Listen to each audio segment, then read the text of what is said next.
कर दिया आपको, आप स्टार्ट कर दो। चलो ठीक है। हाँ जी, मुझे बताओ रिग्रेशन और कोरिलेशन क्या होती है। पहले थोड़ा सा आप लोग कोई अपना बताओ इसके बारे में क्या पता है। ऐसा तो ना बिल्कुल भी ब्लैंक तो ना रहो, पूरी बुक आप लोगों ने पढ़ी लिया तो ऐसे ही तो नहीं ना पढ़ी।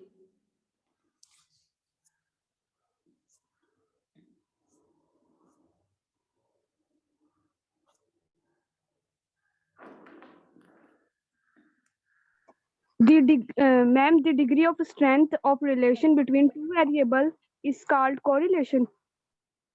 वो तो ठीक है, लेकिन इंग्लिश में ना बताओ। आप बताओ कि वैसे आपको क्या समझ आती है इससे, कि रिग्रेशन क्या होती है और कोरिलेशन क्या होती है। रिग्रेशन क्या होती है, पहले रिग्रेशन का बताओ ना। और ये जो खामोश बच्चे बैठे हुए हैं, इनमें से कोई बताए। सबा, सादिया, सना, शिजा।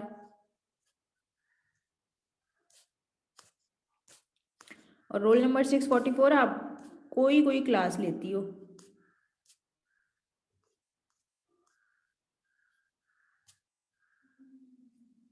फातिमा आप बताओ रिग्रेशन के बारे में आपको क्या पता है।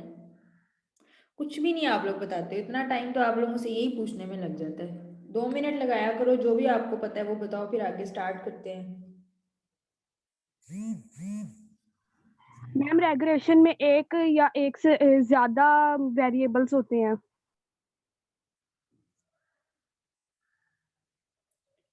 नहीं नहीं, ऐसा नहीं होता। और अब आप लोग देख लो कि आप लोगों से अब नेक्स्ट मैंने अब 13 चैप्टर का आप लोगों का क्विज लेना है। मैं ग्रुप में भी अनाउंस कर देती हूँ। तो आप लोगों ने तब ऐसे नहीं करना। जो जो बातें मैंने बताई है ना वो सारी मैंने आप लोगों से पूछनी है। नल हाइपोथेसिस क्या होती है, हम लोग जिस मिस कल स्टेटमेंट होगा। कल से स्टार्ट होगा। हाँ जी, कल होगा। और फिर मैंने डेली बेसिस पे आप लोगों से पिछला जो पढ़ लिया है उसके बारे में पूछा करना है। ठीक है ना। अब 13 चैप्टर कर लिया और 11th कर लिया हुआ है, तो इन दोनों चैप्टर्स के बारे में आप लोगों से मैंने आपको पता होना चाहिए। तो मैंने आप लोगों से रैंडमली कुछ भी पूछते रहना। आप लोगों ने शुरू में 5 मिनट्स दूंगी मैं आपको, कि जिसमें आपने अगर कुछ पूछना है तो वो पूछ लो। उसके बाद फिर मैंने रैंडमली रोल नंबर कॉल करना है और उसके आप लोगों से पूछना है। तो ये बिल्कुल जो ओके मैम। साइलेंस, हाँ जी, बिल्कुल साइलेंस नहीं होगी। आप लोग के कॉन्सेप्ट भी आपको पता होना चाहिए। ये नहीं कि हाँ आप लोग क्वेश्चंस कर लेते हो 6 स्टेप में है हाइपोथेसिस के, ये हम निकाल लेते हैं एक्सेप्ट रिजेक्ट। आप लोगों को पता ही नहीं है कि हम करते क्यों हैं, क्या करते हैं।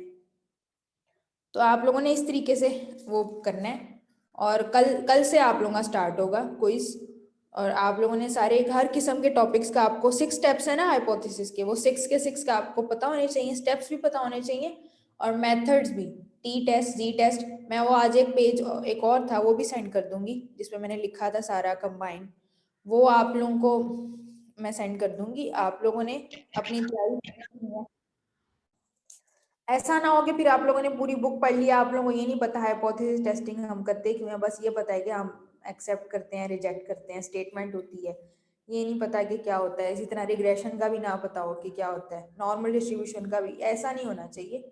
आप लोगों की ये फर्स्ट ईयर सेकेंड ईयर पूरी बेस है जिसपे आप लोगों का आगे सारा चलना है। चाहे आप लोग किसी भी सब्जेक्ट में प्रोसीड करते हो, आप लोगों को ये पढ़ना पड़ता है। डेटा से तो आप लोग डील करोगे ही, चाहे कंप्यूटर साइंस में भी जाते हो। आप लोगों को जब अपना थीसिस वगैरह करना पड़ेगा, रिसर्च का टॉपिक चूज करोगे, तो अगर कंप्यूटर साइंस भी आपका मेजर है ना, तो आप लोगों को डेटा हैंडल जरूर करना पड़ेगा। तो ये ऐसा नहीं होता कि आप लोग को, या फिर आप लोगों को अगर डेटा ना भी हैंडल करना पड़े, सपोज आपका थीसिस इस तरह का है, तो आपको एक सेमेस्टर में स्टैट्स जरूर पढ़ना पड़ेगा। तो वहां पे फिर वही होगा कि आप लोगों के कॉन्सेप्ट सही होंगे तो फिर ही आप लोग चल सकोगे। फिर आप लोगों के लिए आसानी हो जाएगी, वरना फिर मुश्किल होगी, क्योंकि ऑब्वियसली यूनिवर्सिटी लेवल पे तो हर चीज एडवांस्ड ही होती है।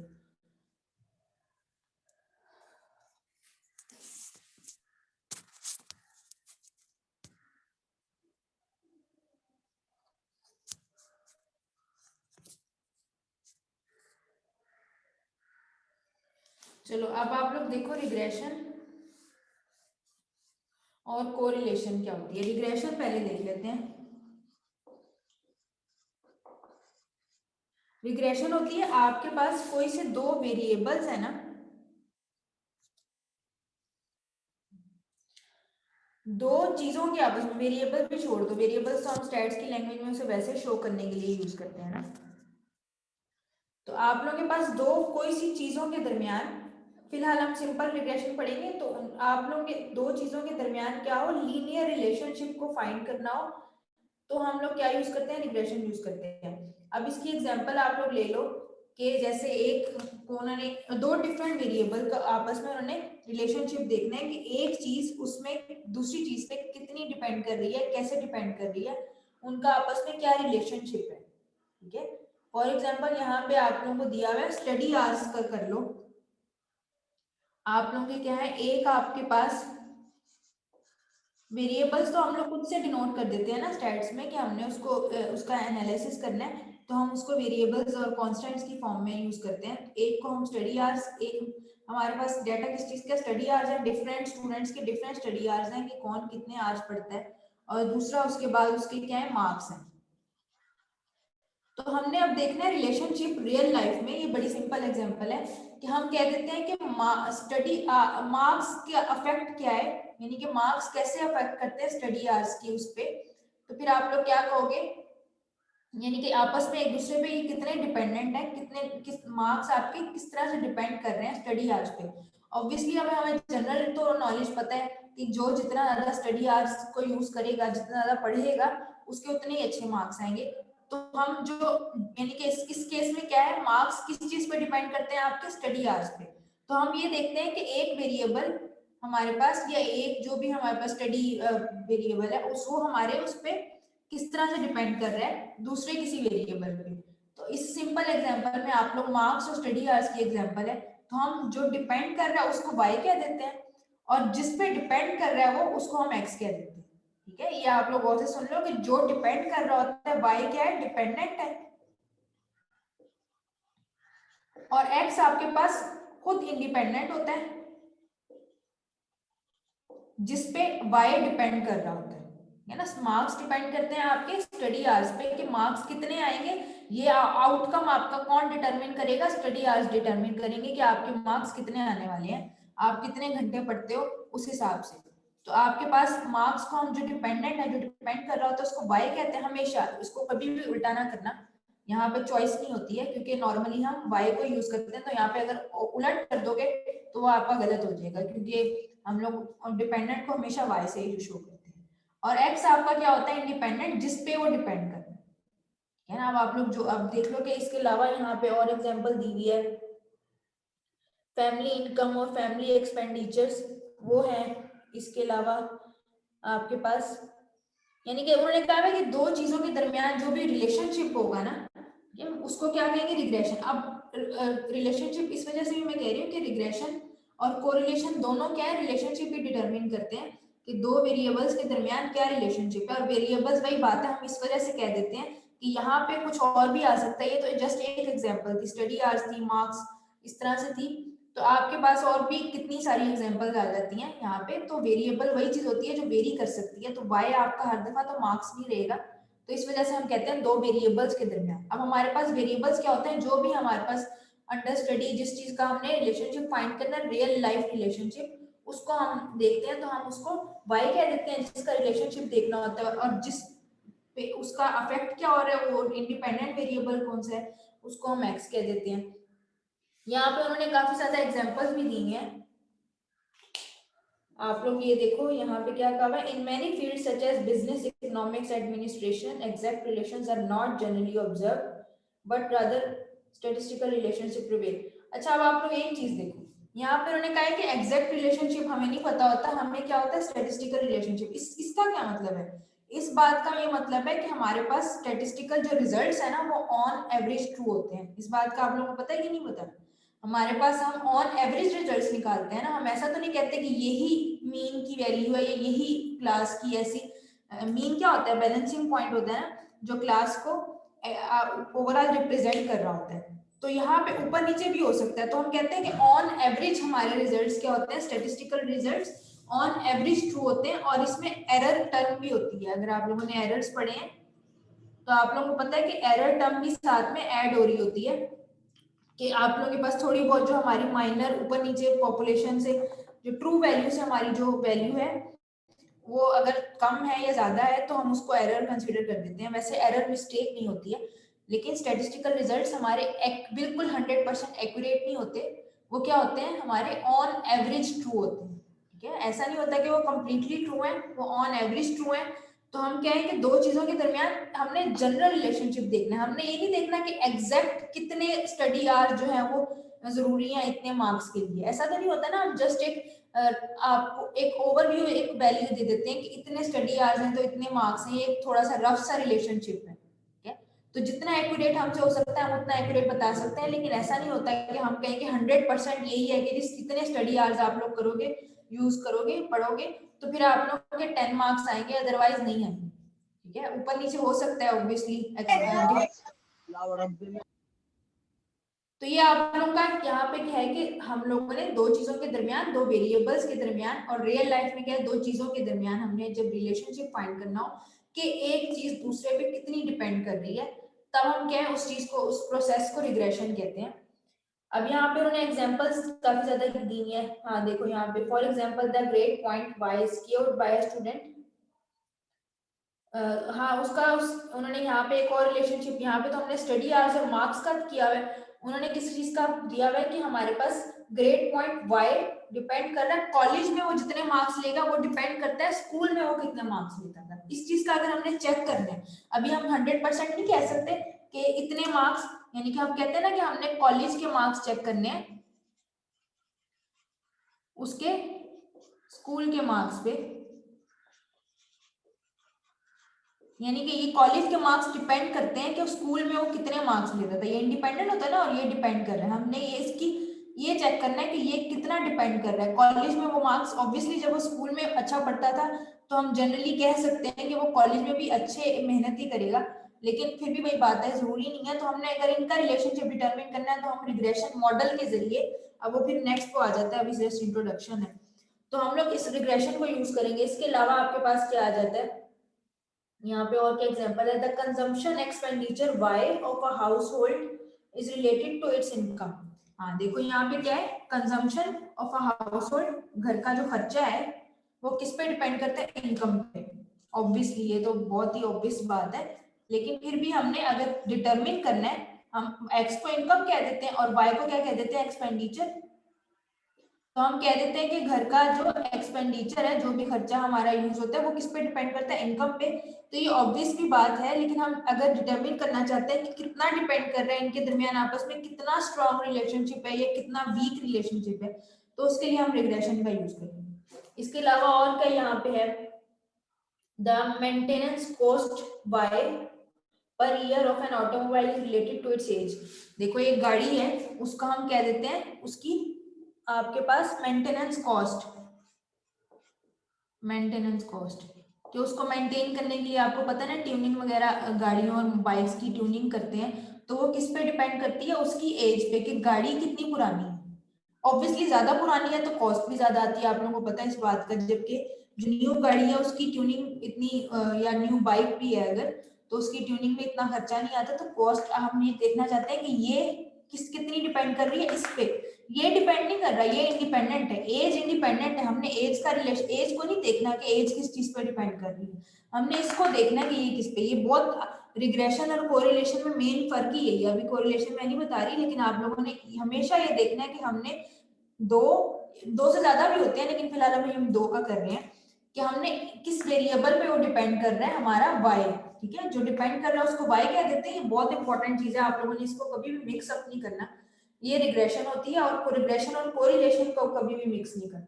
हमने एसोसिएशन ही देखना है आपस में, रिलेशनशिप ही देखना है, लेकिन फर्क क्या है, इंडिपेंडेंट होता है और डिपेंडेंट होता है, इस चीज का मेन फर्क है आपके पास। अच्छा उसके बाद क्या है, the yield of wheat is related to quantity of fertiliser. Obviously गंदम जब आप लोग किसान वगैरह उसको उगाते हैं तो क्या होता है, उन्होंने क्या कहा है, the yield of wheat, Y को क्या कह दिया, यील्ड कह दिया, कि कितनी गंदम आपके पास आती है, किस क्वांटिटी में आती है और कितनी अच्छी आती है, ये सब किस पे डिपेंड करती है, एक्स हम किसको कह देते हैं, उसकी फर्टिलाइजर।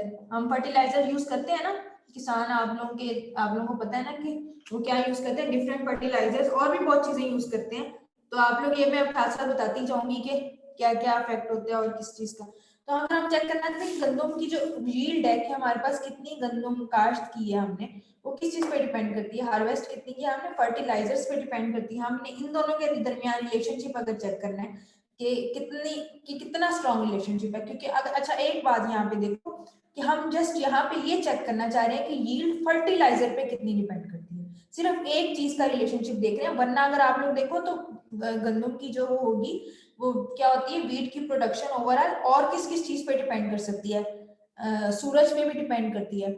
आप लोगों को पता है इसके अलावा जो है वो पेस्टिसाइड्स जो होते हैं जो स्प्रे करते हैं कीड़े वगैरह मारने के लिए, वहां पे वो भी होते हैं, तो उससे भी थोड़ा सा अफेक्ट होता है, उसको असर पड़ता है। इसके अलावा परिंदे काफी उसको नुकसान पहुंचाते हैं क्रॉप्स को, और भी बड़ी बारिश, बेमौसमी अगर बारिश हो जाती है तो उससे बड़ा होता है। तो उन सब चीजों का अफेक्ट होता है ना यील्ड पे। लेकिन अभी हम सिर्फ चेक करना चाह रहे हैं कि फर्टिलाइजर्स पे कितना होता है, सिर्फ एक चीज का रिलेशनशिप। तो हम लोग इस चीज को रिग्रेशन में यूज कर सकते हैं। जब मल्टीपल का करेंगे तब भी हम रिग्रेशन ही यूज करेंगे, लेकिन अभी जस्ट किसका चेक करना है, इसका यील्ड का, कि फर्टिलाइजर पे कितना अफेक्ट है। इसी तरह मार्क्स का और भी चीजों में बड़ा अफेक्ट करता है, आईक्यू लेवल पे अफेक्ट करता है, और भी बहुत चीजें होती हैं कि कॉन्सेप्ट कितना क्लियर है, इसके अलावा सब्जेक्ट पसंद कितना है, इन सब चीजों पे। लेकिन हम जस्ट फिलहाल ये देखना चाहते हैं कि स्टडी आवर्स पे कितना डिपेंड कर रहा है, तो वो आप यहाँ पे वो वेरिएबल यूज करोगे। वरना अगर यहाँ पे कुछ और आप लोगों ने यूज करना है, इंटरेस्ट यूज करना है, तो आप लोग इंटरेस्ट यूज कर सकते हो कि सब्जेक्ट में इंटरेस्ट कितना है, ठीक है। फिर हमें डाटा गिवन होगा, वाई यील्ड अगर है तो उसका हमें गिवन होगी कि इतनी यील्ड थी और फर्टिलाइजर हमने ये वाला यूज किया, तो उसका इफेक्ट हम चेक करेंगे, ठीक है। होपफुली क्लियर हो गया होगा। और भी यहाँ पे एग्जांपल्स दी हुई हैं। The weight of a baby is related to its age, जो है छोटे जो बेबीज होते हैं उनका वेट उनकी एज के अकॉर्डिंग होता है। इसका रिलेशनशिप अगर देखना है तो हम देखेंगे the saving of a person of a firm is related to his income. Saving कितनी होती है हमने वो चेक करना है, वाई हम सेविंग को कह देते हैं और एक्स उसकी इनकम पे, कि उसकी इनकम के मुताबिक है ना, अगर इनकम थोड़ी सी ज्यादा है तो ही वो सेव कर सकता है उसके एक्सपेंडिचर के मुताबिक।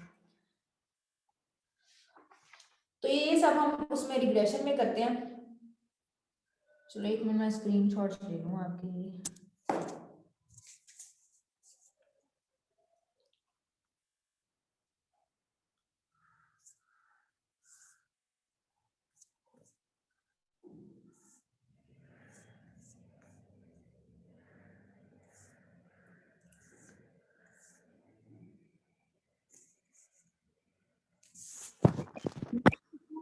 वो 15 कह रही है मेरा नेट इशू है, बार बार वो मुझे कह रही प्राइवेसी खोल दे, तो मैंने कहा मैं मैम को खुद ही बता देती हूँ। कौन? बिस्मा इलियास 415। 415 क्या नाम है? बिस्मा इलियास। ठीक है, वही बात है ना, आप लोग अटेंडेंस की पड़ी हुई होती है।